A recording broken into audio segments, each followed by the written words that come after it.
The Werewolf by Angela Carter. It is a northern country. They have cold weather. They have cold hearts.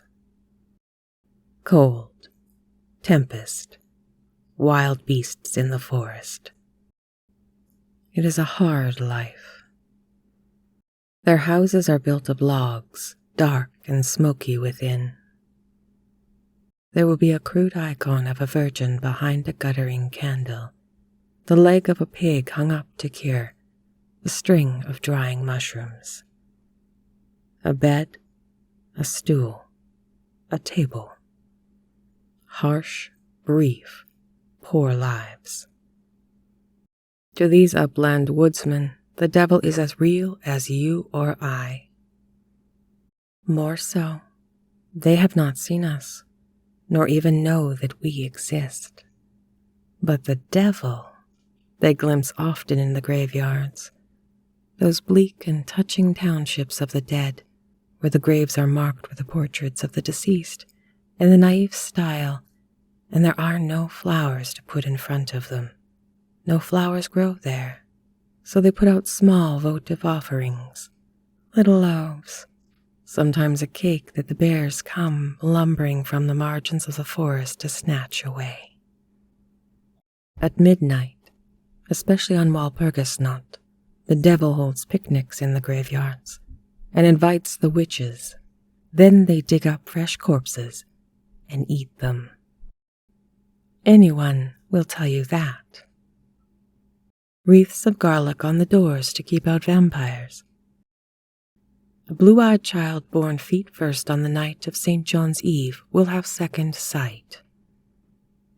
When they discover a witch, some old woman whose cheeses ripen when her neighbors do not, another old woman whose black cat, oh, sinister, follows her about all the time. They strip the crone, search her for marks, for the supernumerary nipple that her familiar sucks. They soon find it. Then they stone her to death. Winter and cold weather. Go and visit grandmother who has been sick. Take her the oatcakes I have baked for her on the hearthstone and a little pot of butter. The good child does as her mother bids. 5 miles trudged through the forest. Do not leave the path because of the bears, the wild boar, the starving wolves. Here, take your father's hunting knife. You know how to use it. The child had a scabby coat of sheepskin to keep out the cold. She knew the forest too well to fear it, but she must always be on her guard. When she heard that freezing howl of a wolf, she dropped her gifts, seized her knife, and turned on the beast. It was a huge one, with red eyes and running, grizzled chops. Any but a mountaineer's child would have died of fright at the sight of it. It went for her throat, as wolves do. But she made a great swipe at it with her father's knife and slashed off its right forepaw. The wolf let out a gulp, almost a sob, when it saw what had happened to it. Wolves are less brave than they seem. It went loping off disconsolately between the trees as well as it could on 3 legs, leaving a trail of blood behind it.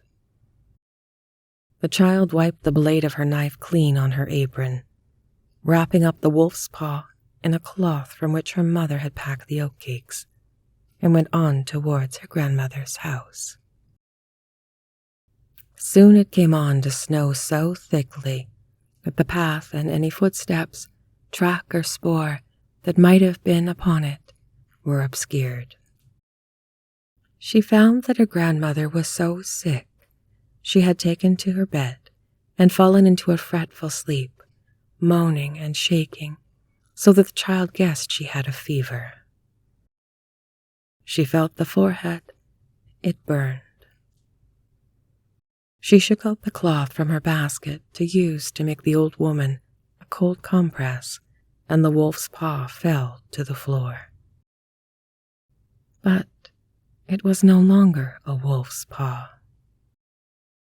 It was a hand chopped off at the wrist, a hand toughened with work and freckled with old age.